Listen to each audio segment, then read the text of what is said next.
So I want to talk today a little bit more about our ESP8266 and all the different ways that we can use it. Now we've used it as just a Wi-Fi modem or coprocessor, and that's where the Espressif people first got their kind of start.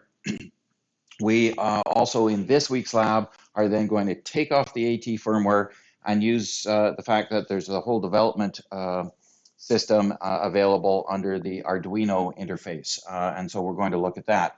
They also have their own IDE, and it uses a configuration system called, well, you use Make with options for menus to tailor their selections and things that you can put in firmware just using Espressif's own development environment. And sometimes you want to do things that aren't maybe necessarily available in the Arduino IDE, for instance, or you might want some different debugging features.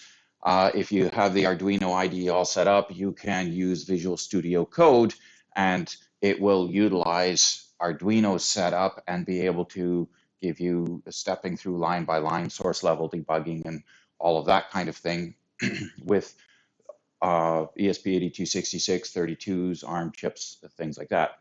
So there's all sorts of different ways, and I want to point out some of the ones that are there, and also talk a little bit about the ESP8266. And we'll go through and see, there's a bunch of the different, for my overview here. So Espressif has a Wi-Fi system on a chip. They're in the just a few dollar mark if you order from AliExpress. And again, there are boards that a third-party company came up with using Espressif's chip called AI Thinker. You might, I don't know if the ones that we have say AI Thinker on the top, but that's a company that said, let's take the ESP8266 and put a certain amount of flash, because your code is on external flash with the ESP8266, and then sell these little boards. And they had a whole bunch of little boards that you can use that are very inexpensive and drop in as kind of this code processor.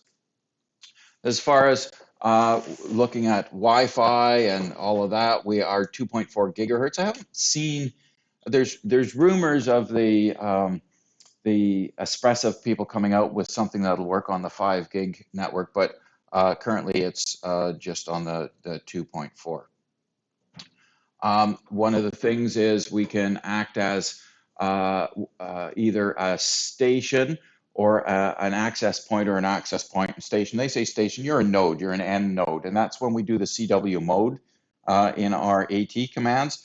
And CW mode 1 said that you're just a node. You want to connect to a router.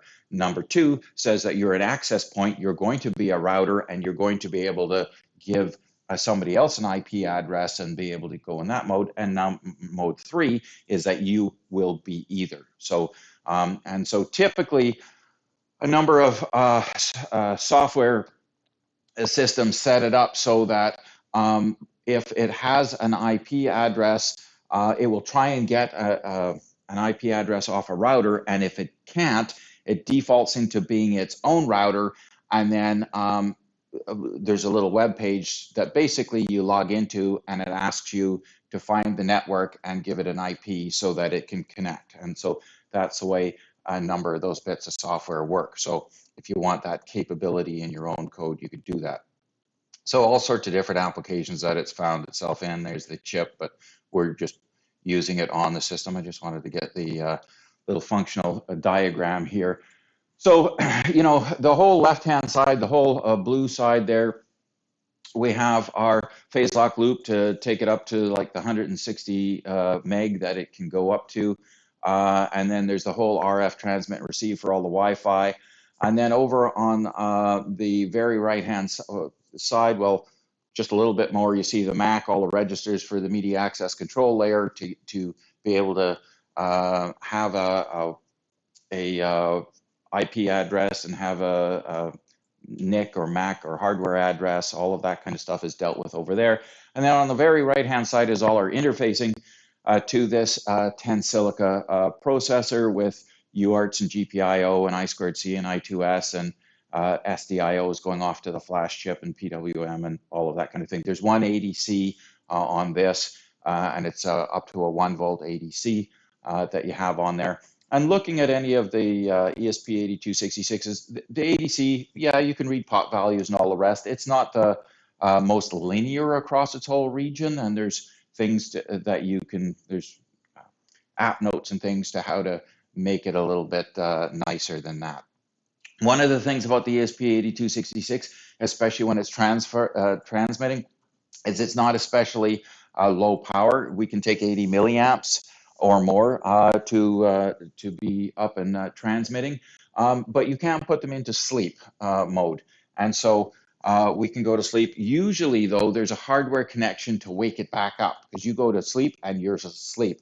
And there's a pin that you go, I think it's your D0 pin on your Node MCU over to the reset pin. So that you can say sleep for a certain amount of time and wake back up. If you don't do that, you're not waking back up. And so it's just one of the little things with it.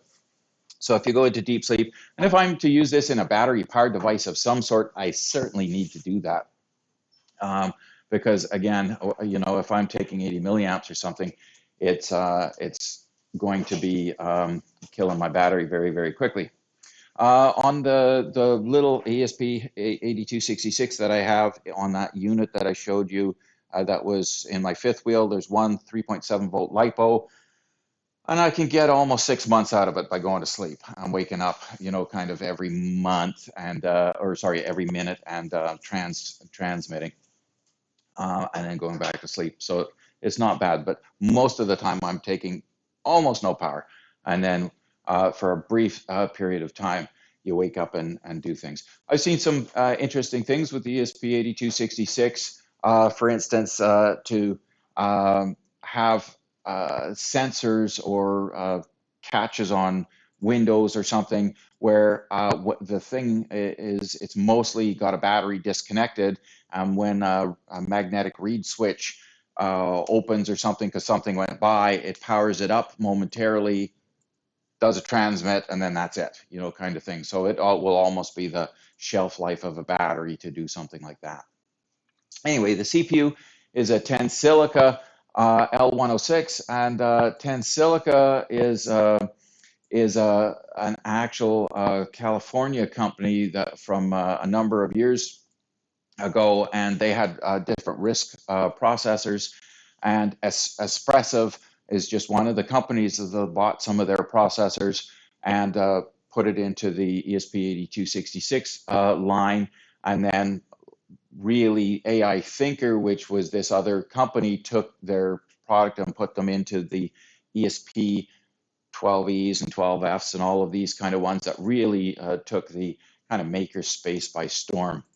One of the things that's on board is it's a single core processor, this RISC core processor, but there's the real-time operating system. In fact, FreeRTOS is on there. You don't know about it. It's all hidden, all of that kind of thing. But it manages the Wi-Fi in the background and gives about 80% of the CPU to you for your application. So it's running a real-time operating system in behind. When we go look at the ESP32, it has multiple cores and it still uses things like FreeRTOS. And there are abilities to put on other RTOSes if you don't want to use that. It is just this 32-bit non-ARM RISC processor. Programmable ROM and RAM interfaces, which can be connected. Typically, they've got RAM on board your chip, and there's external flash. And so you can buy a Node MCU, for instance, and it has, you'll get 4 megabits of flash or 8 megabits of flash. And so that's, if you broke open the little can that's on your Node MCU underneath, you would see the little ESP8266 chip and the serial flash memory chip that it runs all its code off of. And again, it has the static RAM internal, and then you've got the flash. Uh, there's no programmable ROM in the system on chip. That's why you have to use this external SPI flash. Okay, so that's kind of some of the things in it. As far as we have our 2.4 gigahertz for our transmitter receiver, and then where's my list of all the other things that are available on this? GPIO, Secure Digital I/O, SPI. There's a general and there's a high-speed master slave, I2C. Their SPI and interfaces and their I2S interfaces says I2S is this serial output. It's mainly used for audio, but it has a lot of programmable features. For instance, if you were talking to serial WS2812 LEDs, you can manipulate the I2S to generate data for all your WS2812. Have you anybody? Do you know what a WS2812 is? What NeoPixel? Have you ever heard of a NeoPixel? So they're LEDs, but they have smarts inside them, and you can daisy chain them.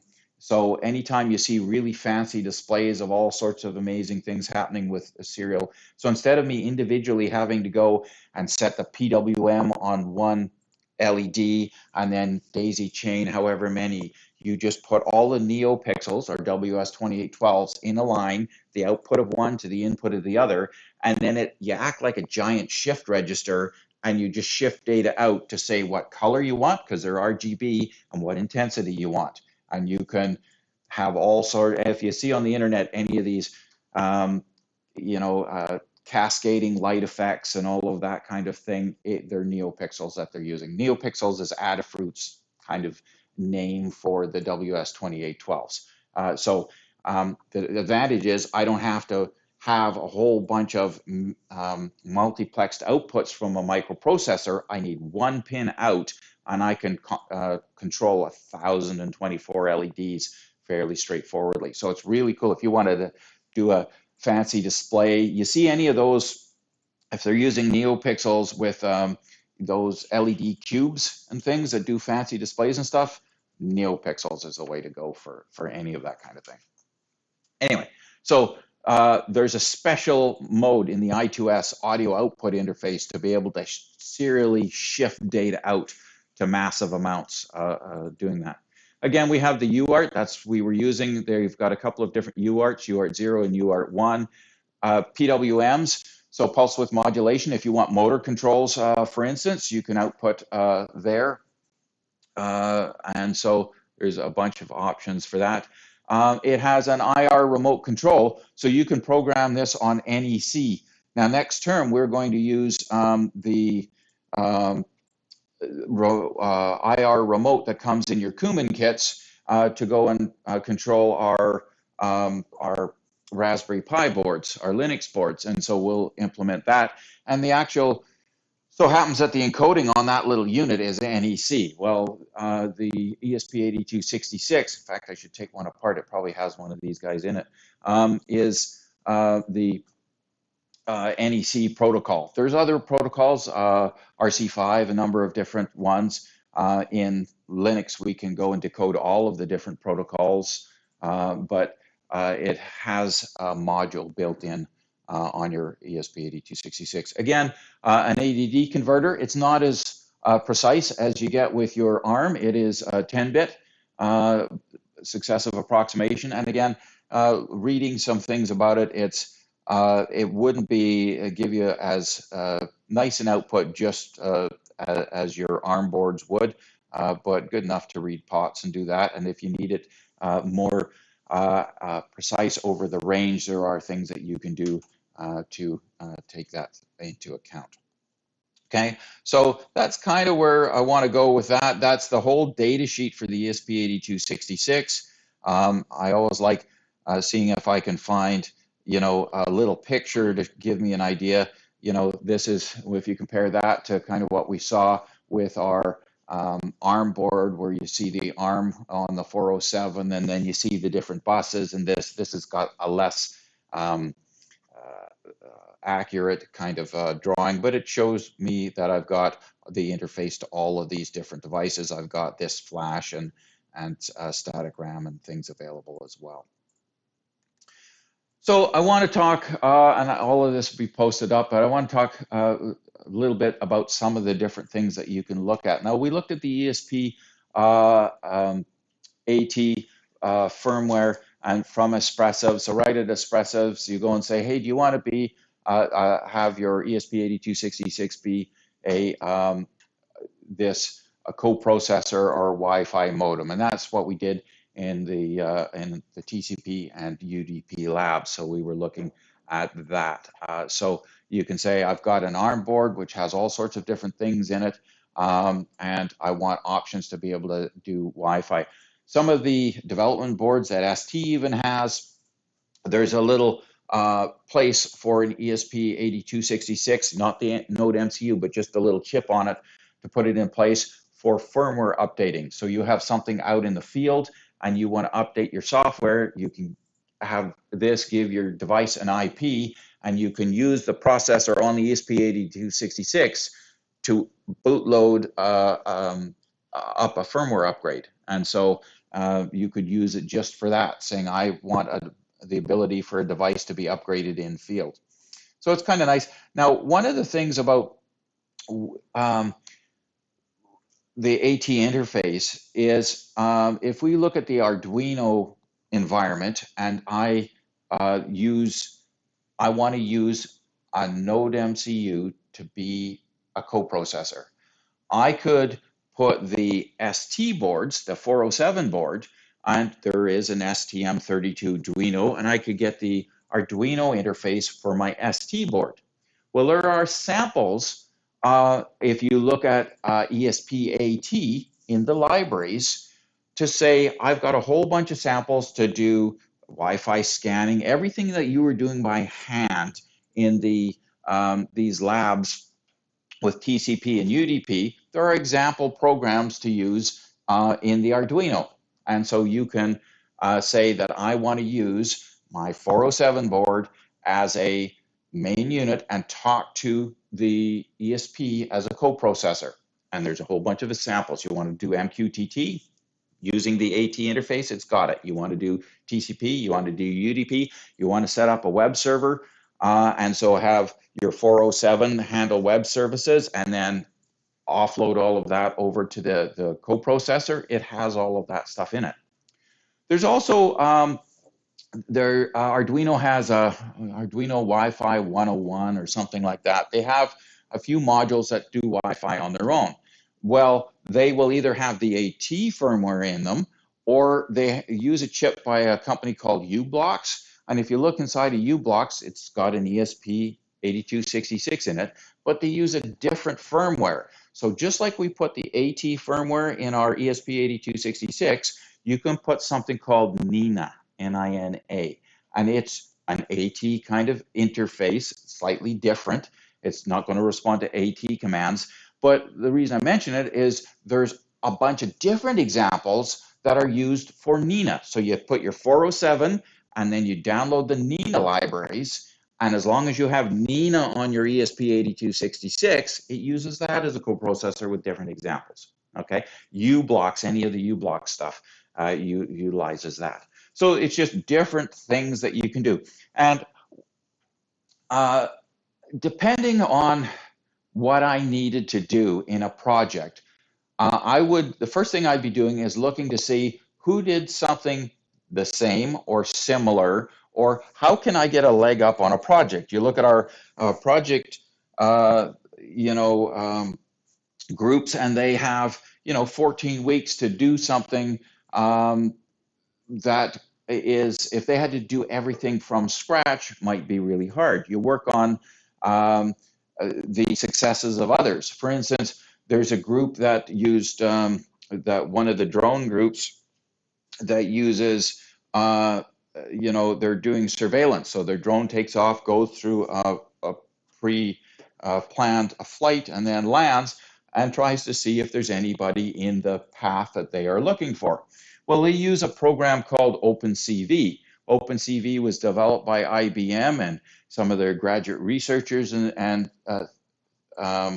people over years, and it cost them well over $8 million, and it's just published out there in the open source community for anybody to use. And so you can go and download OpenCV, and in a very short time, outline yourself, put a box around faces, do all of that kind of stuff. It's all there for free for anybody to use.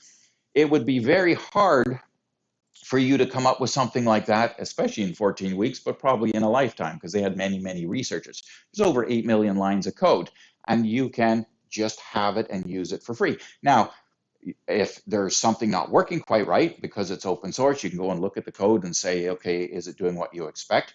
One of the other benefits of being open source is lots of other people have been there before you and encountered the same issues, probably. Okay, so but the thing is, you can utilize it, and the same with the AT firmware. I'm not having to write it all myself. I'm using something with that others have done.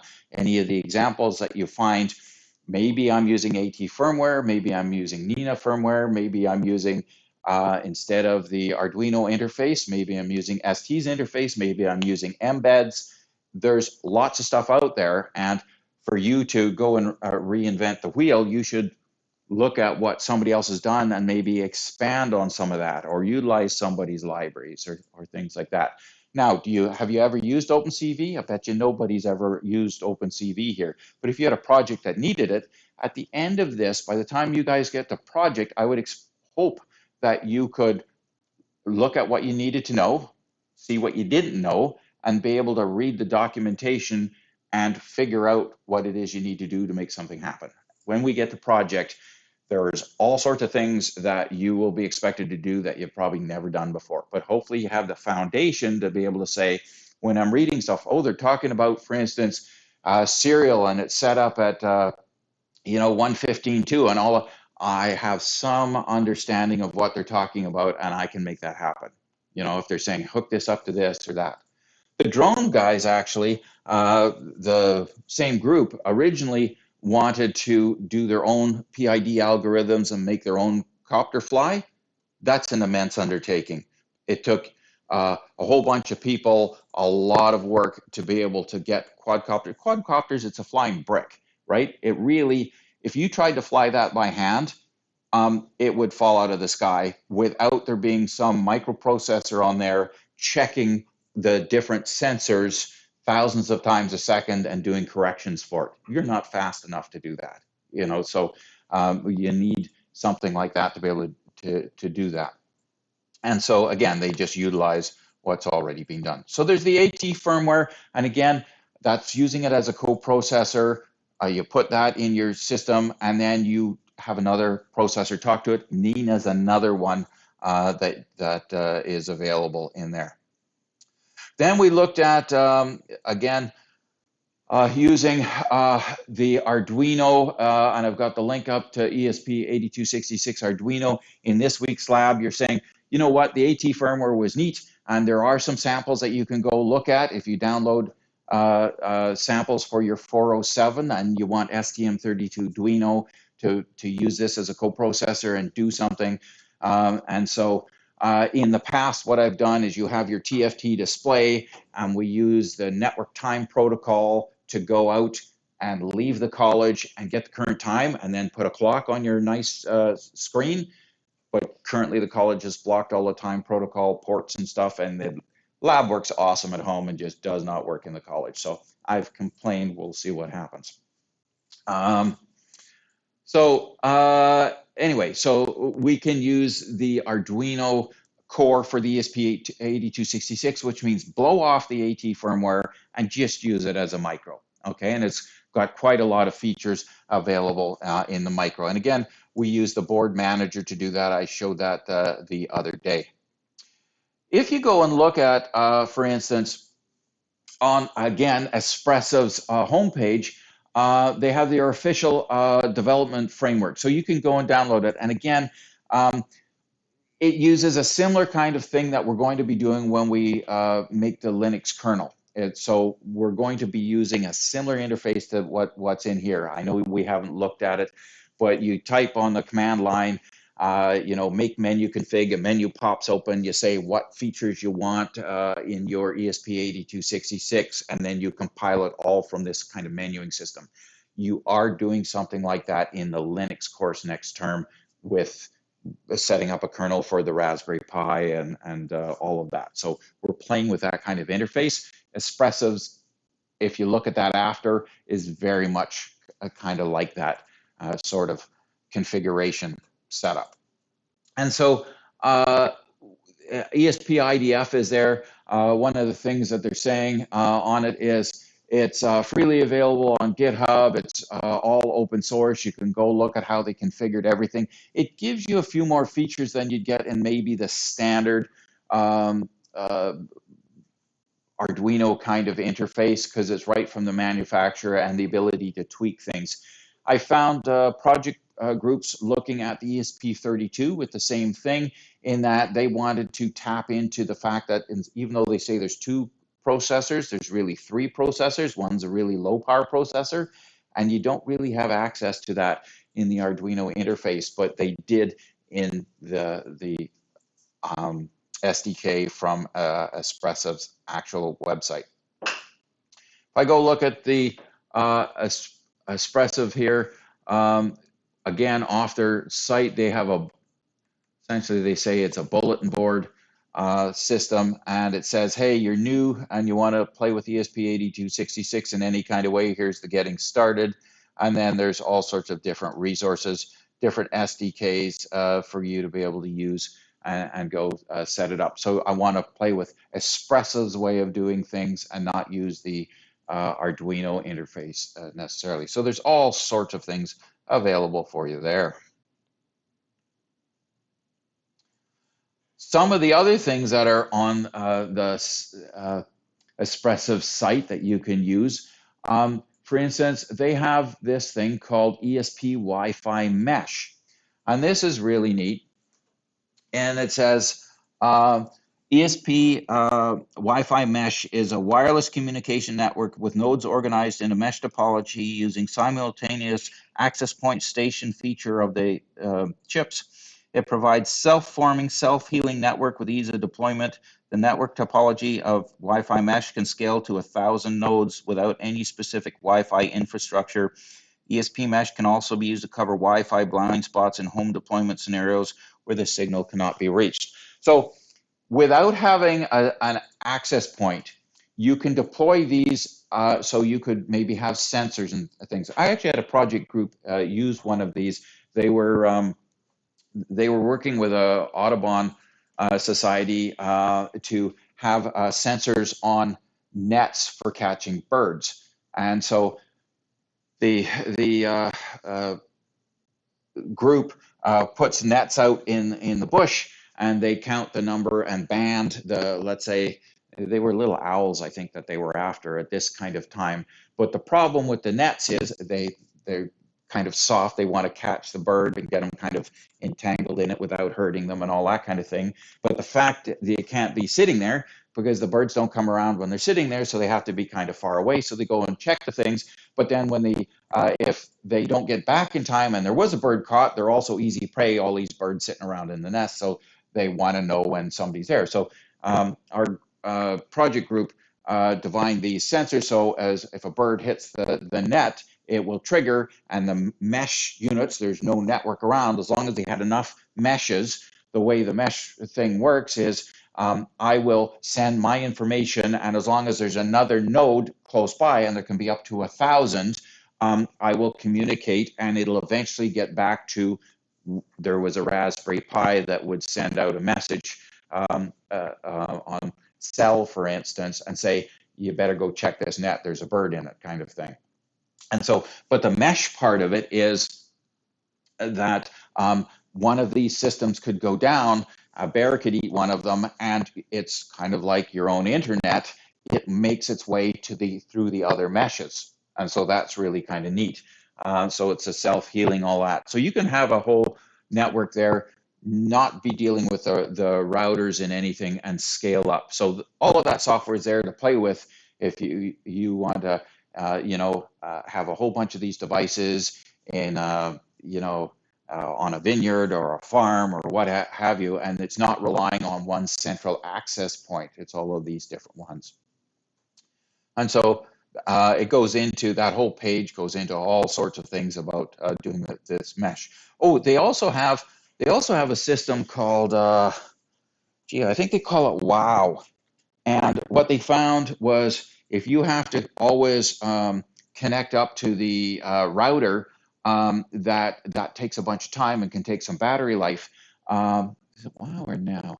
Anyway, they go, well, let's just pretend you're already connected and send data on that network without officially tying in and getting an IP and all of that kind of thing. And they could cut down the amount of time that you took to establish this communication. You just kind of say you are part of it and put something out on the network and things. So, and it saves your battery life. So there's a couple of interesting things that they do with that.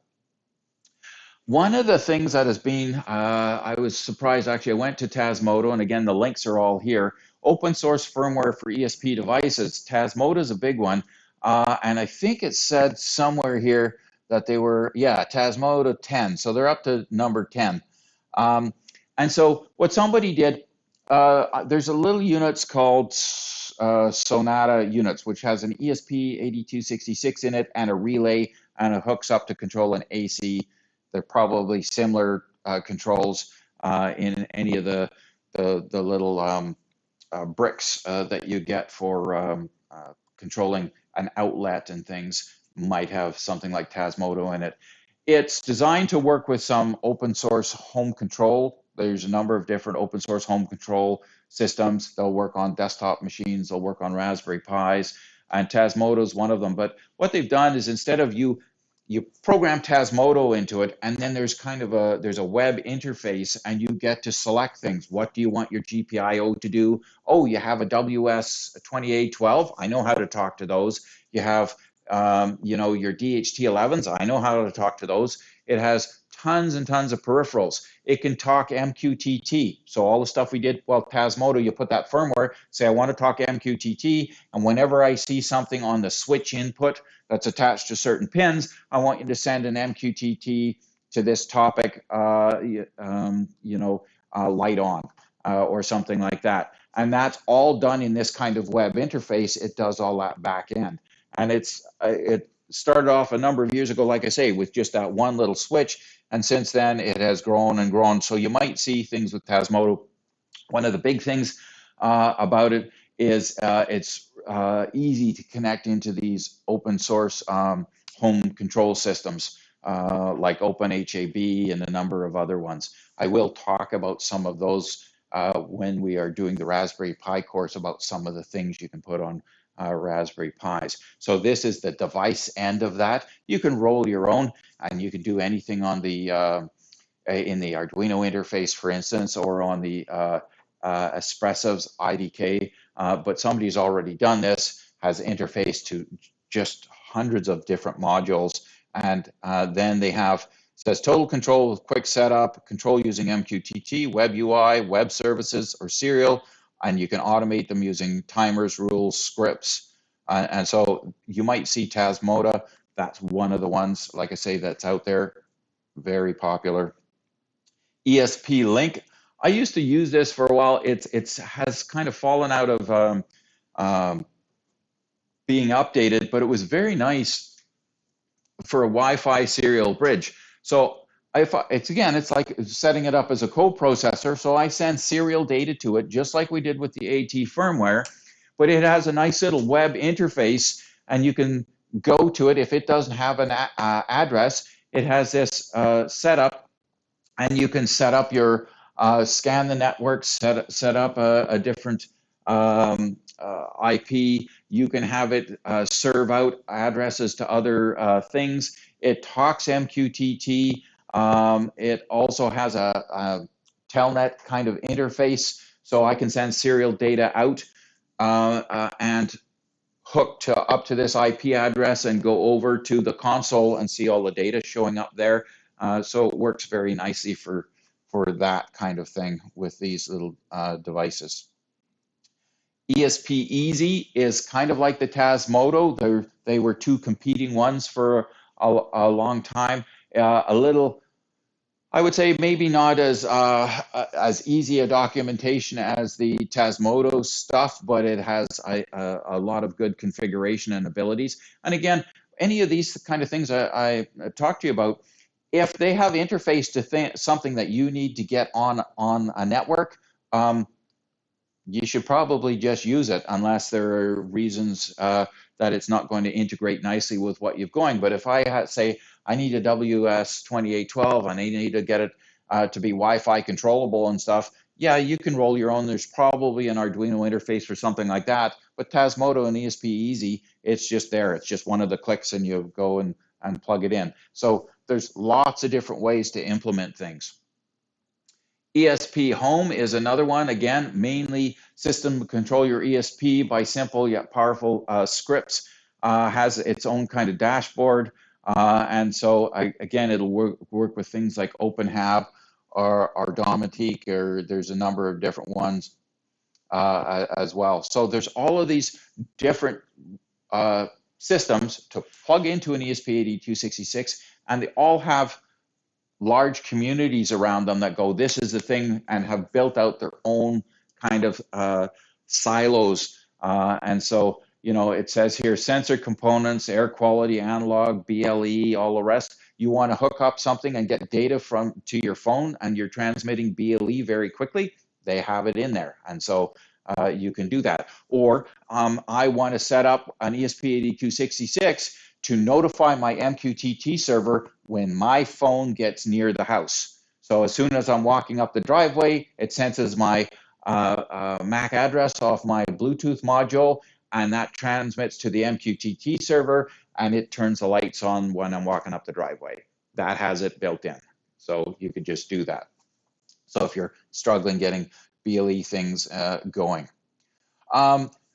If you go to the Wikipedia page on ESP8266, it goes over a little bit about the history and the different modules. That's one of the first ones that this is the ESP01.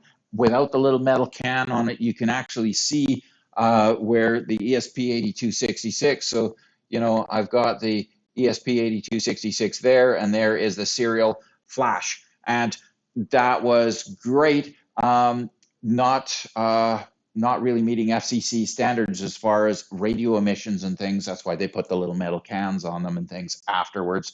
And so some modules are FCC approved and some are not, but you can go through here. It also talked about how the first one had Hayes style commands. They had the AT firmware on it, and you go AT and go OK and things like that. One of the other things I wanted to kind of talk about some of the things that it can do is different languages. So you can use, just like you can on your ST407, we can program in Python. We can program, there's two variants. There's MicroPython, and then Adafruit forked that and turned in, they have one called CircuitPython. They did a few changes to make it easier for, they thought, for first-time users of a programming language. So, but there's two different kind of ones on there. MicroPython is where the other one gets forked from.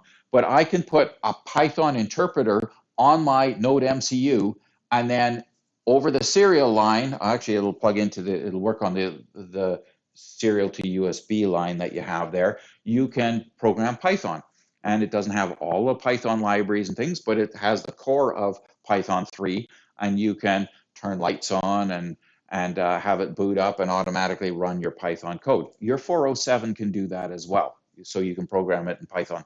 They also have different languages. One of the first languages that came out on the ESP, on the Node MCU in particular, it was first developed with the programming language Lua in mind, which is a scripting language. I think Minecraft might do it, or Roblox, or one of those has Lua scripting. And so you can do Lua scripting in the Node MCU. They also have a JavaScript interpreter that is available that you can program it. So you can use all of these different tools on these little modules. So, you know, we looked at one little aspect, but there's all of the, you want to go, I love JavaScript, I want to program JavaScript. Well, there's an Esprino or something. It's in the Wikipedia page that will show you, hey, program it in there.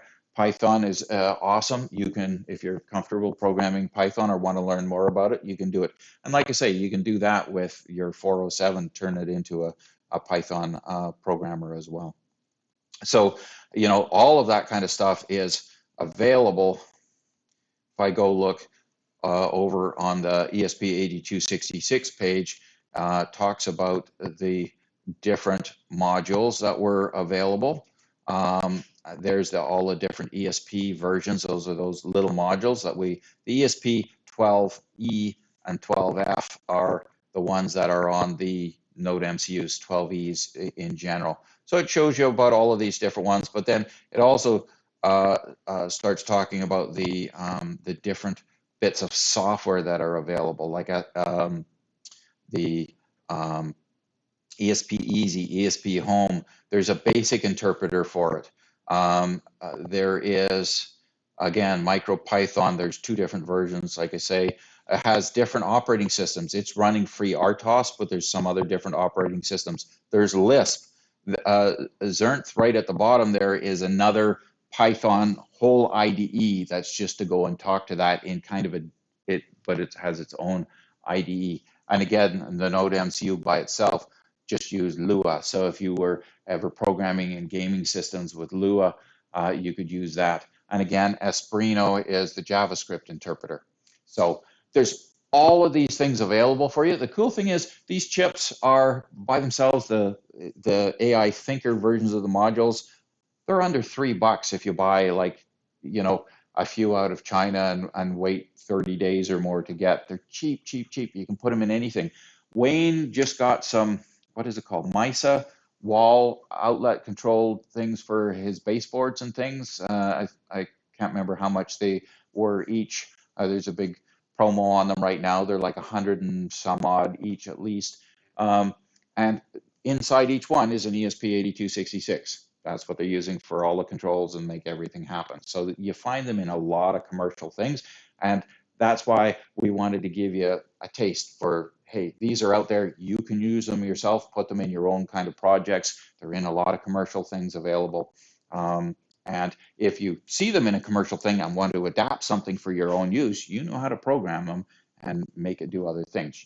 I've seen people take wall outlets that have their own proprietary app and change it into a Tasmota. And so you go and use that, and then it's all open source and use it in that kind of thing. We'll leave it there today. See you in lab. Thank you.